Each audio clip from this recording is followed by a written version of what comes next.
حضرت رسول کریم صلی اللہ تعالی علیہ وسلم نے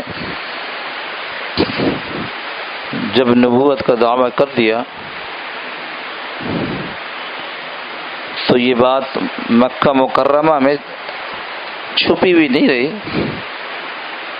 اطراف سے ادھر ادھر سے لوگ مکہ مکرمہ میں بیت اللہ کی وجہ سے آیا جایا کرتے تھے.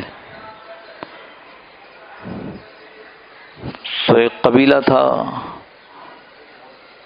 جو مکہ مکرمہ سے آگے نکل کر اور شام سے پہلے تھا، اور وہ بنو غفار.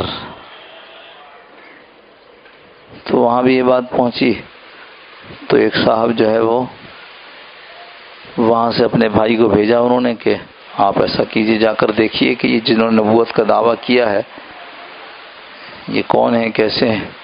بھائی آئے، دیکھ کر گئے، بتایا اچھے آدمی ہیں، لیکن ان کی تسلی نہیں ہوئی.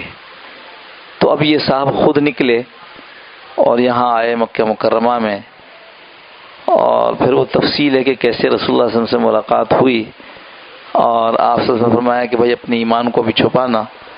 لیکن کہاں جس کے دل میں ایمان آ جائے بس وہ نکلے اور مکہ مکرمہ میں بیت اللہ کے سامنے کھڑے ہو کر انہوں نے زور سے اشہد ان لا الہ الا اللہ واشہد ان محمدا عبدہ ورسولہ.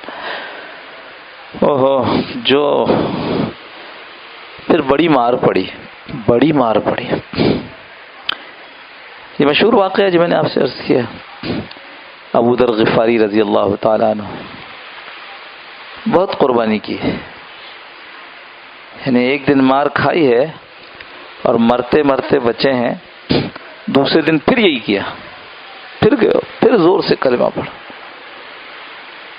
پھر پٹائی ہوئی.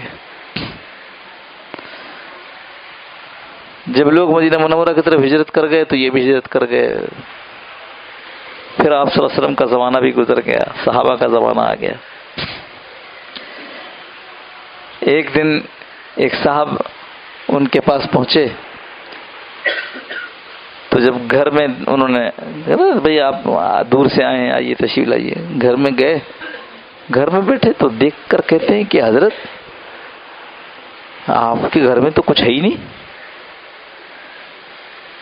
تو کہنے لگے ابو ذر غفاری رضی اللہ عنہ بڑے آدمی تھے، یعنی معمولی آدمی نہیں تھے، یہ بڑے آدمی تھے. تو کہنے لگے کہ بھائی ہمارا ایک اور گھر ہے جو اچھی اچھی چیزیں ہوتی ہیں وہ وہاں بھیجتے جاتے ہیں. تو یہ فوراً سمجھ گیا آدمی کہ یہ جنت کے گھر کی بات کر رہے ہیں. تو کہنے لگے کہ حضرت وہ تو ہے لیکن یہاں بھی کچھ تو ہو. تو فرمایا کہ دیکھو اس گھر کا جو مالک ہے، کون؟ اللہ. اس گھر کا جو مالک ہے وہ ہمیں اس گھر میں رہنے نہیں دے گا، تو جب رہنے نہیں دے گا تو اصلی والے گھر میں بھیج دے. یہ جو میں نے نماز سے پہلے عرض کیا کہ ہماری یہ عادت ہو گئی ہے کہ ہم چیزیں استعمال کی نہیں ہوتی لیکن پھر بھی خریدتے رہتے ہیں. ابھی گزشتہ ایک دو دن پہلے کسی نے مجھ سے مسئلہ پوچھا، جی وہاں گیا، چائے نکال کے دی انہوں نے تو بہت خوبصورت سا کپ تھا، تو ان کی اپنی سگی بہن کا تھا. تو میں نے کہا یہ تو بڑا خوبصورت ہے. تو کہنے ہاں وہ تمہارے دولہا بھائی جو ہے وہ فلاں جگہ سے لے کر کے آئے تھے. تو کہا وہ اچھا. اور اس سے پہلے تو دوسرے کپ دیکھے میں نے. کہنے ہاں ایسے تو کئی کپ کئی سیٹ پڑے ہوئے ہیں ہمارے ہاں. تو مجھ سے یہ مسئلہ پوچھنے آئے تھے کہ ان کے اوپر قربانی ہے کہ نہیں ہے. کئی سیٹ پڑے ہوئے، بتاؤ آپ سال میں کوئی ایک دفعہ نکلتا ہوا، ایک دفعہ. اس واسطے اس کو بالکل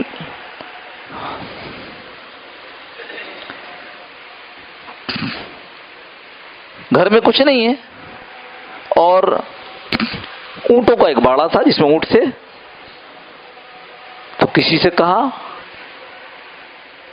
جو خدمت کرنے کے لیے آیا تھا اس نے کہا حضرت میں آپ کی خدمت میں رہنا چاہتا ہوں، رہ جاؤ، لیکن یاد رکھو اگر میری خدمت میں رہنا چاہتے ہو، میرے پاس رہنا چاہتے ہو، تو ایک اصول یاد رکھو، میں جب کبھی کسی چیز کو خرچ کرنے کے لیے کہوں تو بہترین مال خرچ کرنا۔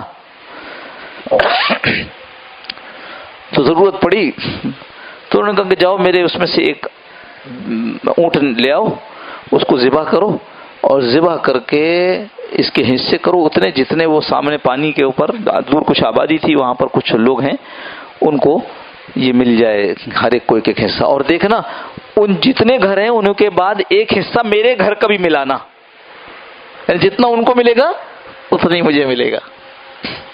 ایسے ہوتے ہیں، یاد ہے ہمیں کہ وہ حرم میں شوق ہوتا ہے تو حرم میں جو ہے وہ دیگ پکوا کے اور اس کا لنگر تقسیم کرا، لیکن اس میں احتیاط کرنی چاہیے کیونکہ اکثر اوقات جو گوشت ہے وہ قابل اعتبار نہیں ہے، کیونکہ وہ برازیل سے آتا ہے، سستا پڑتا ہے ان کو، تو پوچھ لیتے ہیں پہلے کہ بھئی آپ کا گوشت کہاں کا ہے، وطنی ہے، وطنی یعنی یہیں کا ہے، مقامی ہے، وطنی ہے تو وطنی کہیں تو پھر گوشت ڈلوا دو، ورنہ چنے ڈلوا دو، کچھ ڈلوا دو۔ تو خیر کیا کہ بھائی یہ ایک دیگ میں کتنا بنے گا، کتنا بن جائے گا، ہاں ٹھیک ہے اتنا بن جائے گا، تو یہ آپ شام کو بٹوا دیں گے کیا؟ بٹوا بھی دیں گے۔ تو ایسا کرنا کہ ہم آئیں گے 2 حصے ہمارے لیے بھی رکھ لینا، کیوں؟ اللہ کے نبی کا دربار ہے، ہم تھوڑی بانٹ رہے، وہ بٹوا رہے ہیں، تو اس میں ہم بھی تو لائن میں کھڑے ہو نا۔ تو لوگ ایسے اس طرح بھی اس زمانے میں بھی ایسے چلتے ہیں۔ تو فرمایا کہ ایسا کرنا، گن لینا جتنی آبادی ہے اس کے حساب سے وہ گوشت کو تقسیم کرنا، ایک میرا گھر بھی گن لینا ان کے اندر۔ وہ گیا، وہ لے کر کے آیا، تو انہوں نے دیکھتے کہا نا یہ تو سب سے زبردست نہیں ہے، میں اپنے باڑے کا مالک ہوں، میں جانتا ہوں اس سے بہترین اونٹ موجود ہے۔ کہنے لگا ہاں میں نے سوچا کہ وہ اونٹ ذرا وقت پر کام آئے گا تو ذبح ہی تو کرنا ہے تو یہ والا کر لوں۔ تو فرمایا تمہیں معلوم ہے میری ضرورت کا وقت کون سا ہے؟ میری ضرورت کا وقت وہاں آئے گا۔ کیسے لوگ تھے، دین کو پورا پورا عمل کر کے دکھائے، کوئی نہیں کہہ سکتا کہ میں دین پر نہیں چل سکتا۔ ان کو مصیبت، ان کو پریشانی نہیں آتی تھی کیا؟ اور یہ کرنے کے باوجود حال کیا تھا؟ حضرت جبرائیل علیہ السلام حضور صلی اللہ علیہ وسلم کے پاس تشریف لائے، اتنے میں ابو ذر وہاں سے آ رہے ہیں، تو جبرائیل علیہ السلام نے کہا کہ اللہ کے رسول یہ ابو ذر ہے نا؟ تو حضور صلی اللہ علیہ وسلم نے ارشاد فرمایا ہاں ابو ذر ہیں، تم انہیں پہچانتے ہو؟ کہا ان کو زمین والوں سے زیادہ آسمان والے پہچانتے ہیں۔ اللہ کے رسول نے پوچھا کیوں، ایسا کیا ہے؟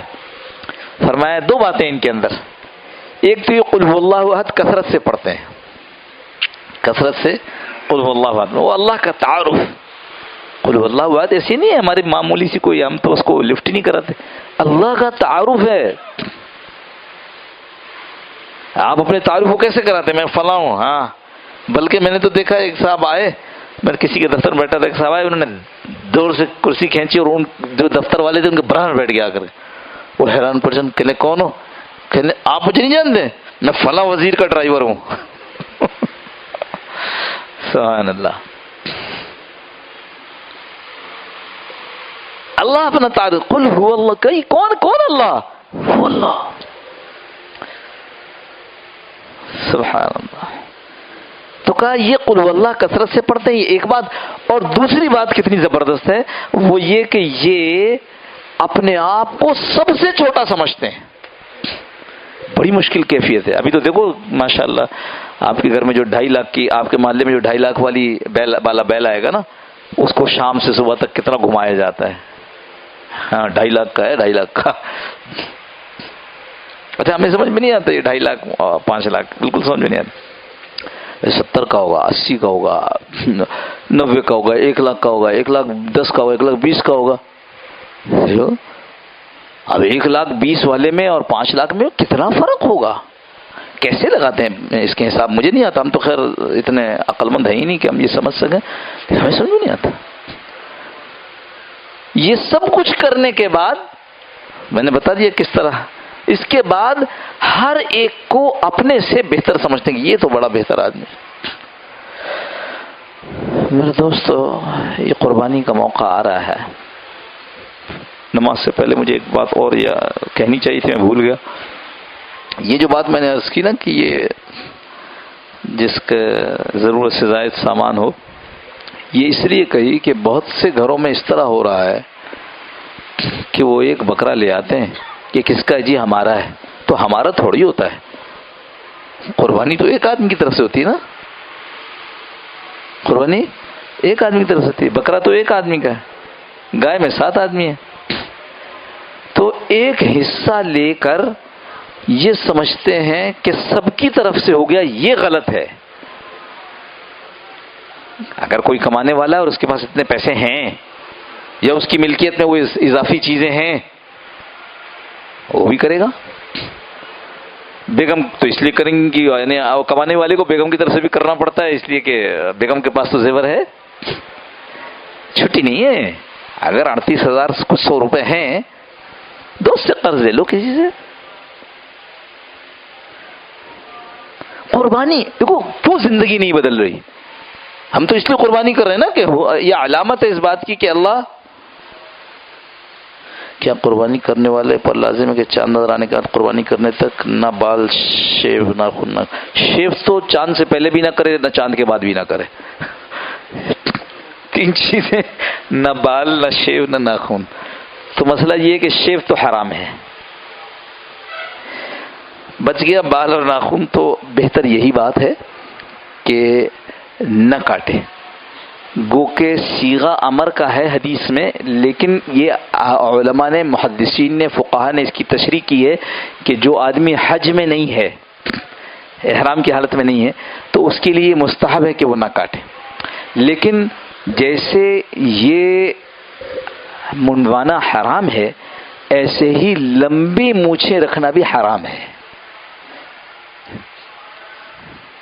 فرمایا جو آدمی یہ حدیث کا مفہوم عرض کر رہا ہوں، جو آدمی لمبی مونچھیں رکھے گا، لم ینل شفاعتی، ہرگز ہرگز وہ نہیں، اس کو نہیں ملے گی قیامت کے دن میری شفاعت. جبکہ ہمارا تو آسرا ہی وضو ہے. ہمارا آسرا کون ہے بھائی؟ ہمارے عمل تو جیسے ہیں وہ ہم ہی جانتے ہیں. ہمارا آسرا تو وہی ہے. اچھا، اب فقہاء نے لمبی مونچھ کی تشریح کی ہے تاکہ پتہ چلے کہ کیا ہے. لمبی مونچھ کیا ہے کہ مونچھ جو ہے وہ نیچے آ کر یہ اوپر والے حصے کو چھپا لے. یہ لمبی مونچھ ہے، سمجھ گئے؟ اوپر والا حصہ نہیں چھپنا چاہیے. اگر کسی کا اوپر والا حصہ چھپ رہا ہے تو اس کو ضروری ہے کہ وہ اس کو کاٹ لے، چاہے وہ جانور ذبح کر رہا ہو، کیونکہ یہ پھر مکروہ میں آ گیا. یہ مستحب ہے نہ کاٹنا، اور یہ مکروہ ہے، کراہیت ہے اس میں. تو اس لیے اس کو احتیاط کرے کہ یہ نہ کاٹے. اسی طرح ناخن اور بال جس کی بات کہی جا رہی ہے، یہ بال نہیں، ایسے بال جو بغل کے نیچے ہوتے ہیں غیر ضروری بال جن کو صاف کرنا، اگر اس کو 40 دن ہو گئے ہیں تو ضروری کاٹنا چاہیے، وہ حرام ہے اس. ٹھیک ہے جی، چلو یہ مسئلہ بیچ میں آ گیا تھا. حالانکہ ہم فرمائشی پروگرام نہیں کرتے، جن لوگوں کو مسئلے پوچھنے ہوتے ہیں وہ اس کے بعد پوچھ لیتے ہیں. یعنی اس کے بعد ایک اور مسئلہ نماز سے پہلے کوئی آیا تھا کہ نوافل کی ثواب والدین کو بخشا جا سکتا ہے کہ نہیں؟ بالکل بخشا جا سکتا ہے. نفل باپ کی طرف سے، ماں کی طرف سے نہیں پڑھ سکتے، خود اپنی طرف سے پڑھ کے اس کا ثواب بخش سکتے ہیں. ٹھیک ہے، اس میں تو ہے نا کہ قربانی ماں باپ کی طرف سے کر سکتے ہیں، یہ الگ چیز ہے. حج ماں باپ کی طرف سے کر سکتے ہیں، یہ الگ چیز ہے. لیکن نماز جو ہے وہ ایسی ہے کہ آپ پڑھ لیں، اس کا ثواب ان کو بخش دیں. ٹھیک ہے جی، چلو یہ بات بھی ہو گئی. تو عرض یہ کر رہا تھا کہ اس قربانی کو قربانی بنائیے. یعنی واقعی ہماری طرف سے قربانی، دکھ پیدا ہو رہا ہو، اندر تکلیف ہو رہی ہو کہ بھائی یہ مشکل ہو گئی میرے لیے، تبھی تو قربانی ہے. اگر وہ نہیں ہے مجھے آرام سے، تو پھر وہ قربانی کی عبادت تو ادا ہو جائے گی لیکن قربانی کی کیفیت پیدا نہیں ہوگی. آپ صلی اللہ علیہ وسلم نے کتنے اونٹ کیے تھے؟ 100. وسعت ہے تو کرو، وسعت ہے تو کرو. آج مجھے کسی نے بتایا کہ میں کہیں رہتا ہوں، وہاں سے نزدیک میں ہی 2 کلومیٹر کے فاصلے سے ایک بڑا ٹینٹ لگا ہوا تھا ایک گھر کے باہر. میں اکثر دیکھا کرتا تھا اس کو. تو اس سال میں نے کہا ذرا جا کر دیکھوں تو گائے کھڑی ہوئی تھی، او پتہ نہیں 20 گائے کھڑی ہوئی تھی. تو میں نے کہا بھائی یہ کیسے دے رہے ہیں، کیا کچھ حساب کتاب؟ کہنے لگے نہیں تو حاجی صاحب کے اپنے. اپنے کیا مطلب؟ کہ حاجی صاحب ہر سال اتنی قربانی کرتے ہیں. سبحان اللہ. حاجی صاحب کا نام نہیں پتا، اور وہ بھی نہیں وہ حاجی صاحب نے کرسی لگا کر کے بیٹھے ہوئے ہوں اپنی لاٹھی لے کر کے پتہ چلی یہ حاجی صاحب ہے. کسی کو نہیں پتا کون ہے. پڑوسیوں کو پتا ہوا. وہ کہتے ہیں میرے گھر کے سے 2 کلومیٹر کے فاصلے پر ہے، مجھے آج تک یہ نہیں پتا کہ یہ ایک شخص کی قربانی ہے. میرے دوستو کرنے والے کر رہے ہیں، ہم سے ایک نہیں ہو پا رہی. کتنے کا ہے؟ ابھی آ رہا تھا تو ایک جگہ دیکھا 7500 کا حصہ ہے. وہ ایک اور مدرسے والے کو وہ چترال میں حصہ لگاتے ہیں 3500. اس سال پتہ نہیں کتنے کا میرے نظر نہیں پڑی. 4000 کا بھی ہوتا ہے، 4500 کا کچھ ہے ذہن میں. 4500 کا ہے، 4500. پھر بھی ہم کہیں گے ہم کیسے قربانی کریں؟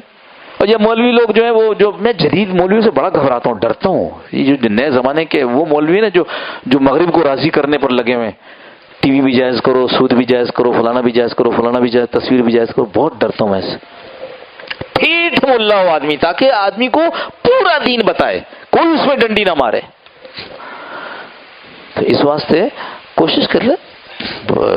گھر میں جو ہے وہ 3500 یا 4500 جیسے ہی بتا رہے ہیں، تو اگر کسی سے قرض لیں گے 4500 تو 500 کر کے کتنے مہینے ہو جائیں گے جی؟ 9 مہینے میں حل ہو جائے گا مسئلہ. اور اس دفعہ یہ پکا عہد کر لیں کہ اگلی قربانی کے لیے ٹارگٹ ابھی بنانا ہے. 1000 روپے مہینہ ہر روز ہر مہینے بچاؤں گا. ہر مہینے اس کے لیے کیا کرنا پڑے گا؟ تھوڑا سا کھانا کم کرنا پڑے گا، تھوڑے سے نخرے کم کر رہے ہیں. 1000 روپے بچانا کوئی بڑی بات نہیں. 1000 روپے بچائیں گے اور اگلے مہینے وہ قربانی کریں. اس کے علاوہ جو ابھی کر رہے ہیں، جو پیسے کا انتظام ہو ہی جاتا ہے نا قربانی کا، تو اب کیا کریں گے؟ ہم یہ کہتے تھے کہ ہماری بیوی کے پاس قرض اس کی طرف سے کرتے ہیں، نہیں اب اپنی طرف سے بھی کریں گے.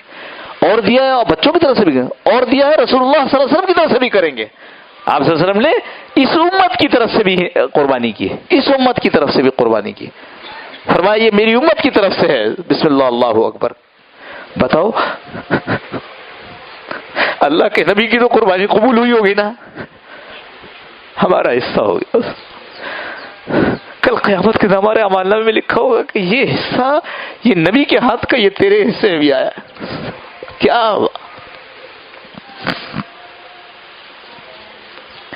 اللہ پاک قدردانی کی توفیق نصیب فرمائے. اللہ کے نبی نے ہماری طرف سے بھی قربانی کی. اللہ اکبر. بس دوستو اتنا ہی کہنا ہے. یہ جذبات صرف اس وقت بنتے ہیں جس وقت آدمی دینی ماحول میں ہوتا ہے. میں بار بار کہتا ہوں اپنے گھر والوں کو، اپنے بچوں کو، سب کو دینی ماحول میں لگاؤ. دینی ماحول میں لگاؤ گے تو آپ کے معاون بنیں گے. پھر آپ کو کہنے کی ضرورت نہیں پڑے گی. اب آپ 1000 جمع کر رہے ہوں گے تو کہنے گے 2000 کرو تاکہ میری طرف سے بھی ہو جائے. اللہ ہم سب کو عمل کی توفیق نصیب فرمائے. اللہم صل علی سیدنا محمد تسلیما کثیرا کثیرا. اللهم رب هذا المعرفة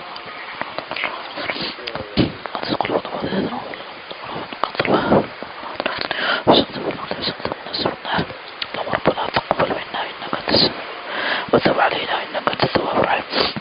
صلى الله تعالى على خير خلق محمد وآله وصحبه أجمعين برحمتك يا أرحم الراحمين. جزاكم الله خير. السلام عليكم ورحمة الله.